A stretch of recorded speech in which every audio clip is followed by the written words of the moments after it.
Hello, my name is Isatamang. My student ID is AGM3010. Today I'm doing the video presentation for Corporate Accounting Assignment 1. The topic for my presentation is Westpac Banking Corporation. So in this presentation, I will be discussing about Westpac Banking Corporation, its income tax issue, and its practices and how it mirrors the specific and complex annual income rears by an association additionally incorporate idea and distinguishing proof of various corporate accounting terms. So moving forward, Westpac Banking Corporation, commonly known as Westpac, is an Australian bank and financial service provider um, which is headquartered at Westpac Place in Sydney. It was established in 1817 as the Bank of New South Wales, and on May 4, 1982, it merged with the Commercial Bank of Australia, which was founded in 1866, becoming Westpac Banking Corporation in October the same year. It is one of the Australia's big four banks, and it is Australia's first and oldest banking institution. So moving forward, accounting profit is an company's total earning calculated according to generally accepted accounting principle, that is also known as GAAP. It includes the explicit cost of doing business, such as operating expenses, depreciation, interest, and taxes. Taxable income, it is calculated as the difference between an organizational accessible income and deduction.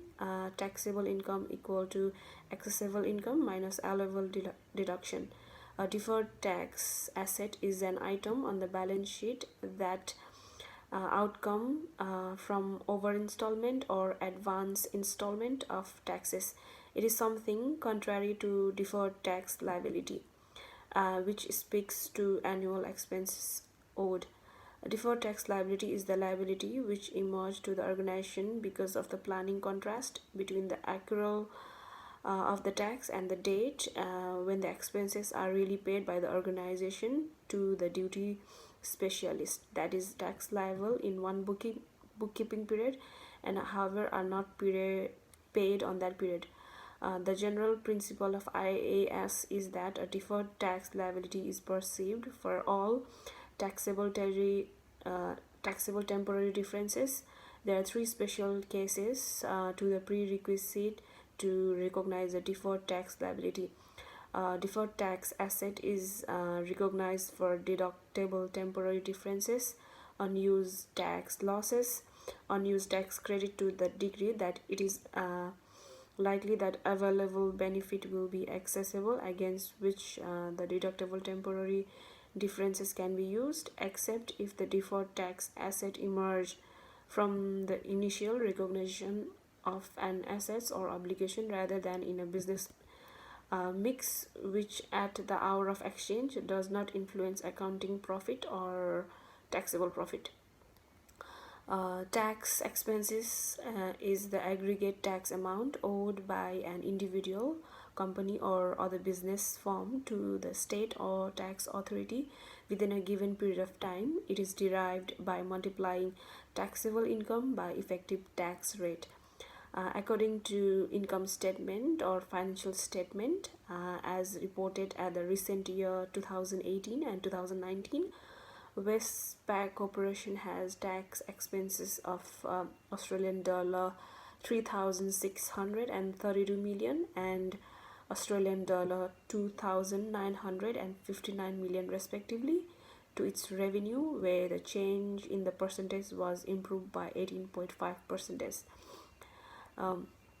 As reported in the balance sheet during the financial year in 2018 and 2019, the deferred tax of Westpac Banking Corporation was Australian dollar 1,180 million and 2,048 million, and deferred tax liability cover 18 million Australian dollar and 44 million Australian dollar respectively in the year 2018 and 2019. According to the annual report of Westpac Banking Corporation, under the balance sheet payment, the current tax asset is not recorded in both financial year 2018 and 2019, but the current tax payable was Australian dollar 2096 million and Australian dollar 163 million at the year 2018 and 19 respectively. So income tax expense at income statement and tax paid at the cash is discussed below. I'll be discussing now. Analyzing the recent report of the Westpac Banking Corporation, the tax expenses record in income statement year 2018 and 2019 are Australian dollar 3632 million and Australian dollar 2000 and 959 million respectively. Similarly, after adjusting tax expenses, the company has paid tax amounting Australian dollar 143 million and Australian dollar 94 million to Australian Tax Authority during the recent year 2018 and 2019. The amount are as different as tax paid account in the recorded after adjusting the tax expense. Temporary difference versus permanent difference. Temporary difference is the distinction between the carrying amount of an asset or liability in the balance sheet and its base. It may be deductible or taxable. Temporary difference, it has happened because of the contrast in the accounting strategies that will invert after some time. For example, tax depreciation as opposed to accounting depreciation. So hence, according to the financial year 2019, Westpac Banking Corporation has its own specific manner of working and deciding the tax expenses and the payment of the expenses and the taxes, which every organization has. So generally, the organization has made quite a lot of improvement in its expenses of tax payable by with the respect to the correlation between two financial year 2018 and 2019. So in this video presentation, we discussed about Westpac Banking Corporation and when was it established, and we discussed about accounting profit, taxable income, deferred tax asset, deferred tax liability, and we discuss about recognition of deferred tax liability, recognition of deferred tax asset, and we discuss about firms tax expenses in latest financial year. We discuss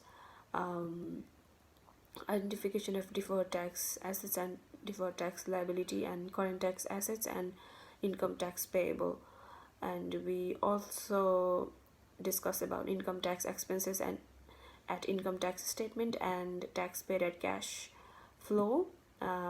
We discussed about temporary differences versus permanent differences, and now I'm going to end my presentation. Hope you all understand how Westpac Banking Corporation has their own specific manner of working on deciding the tax expenses and payment of expenses and taxes. Thank you.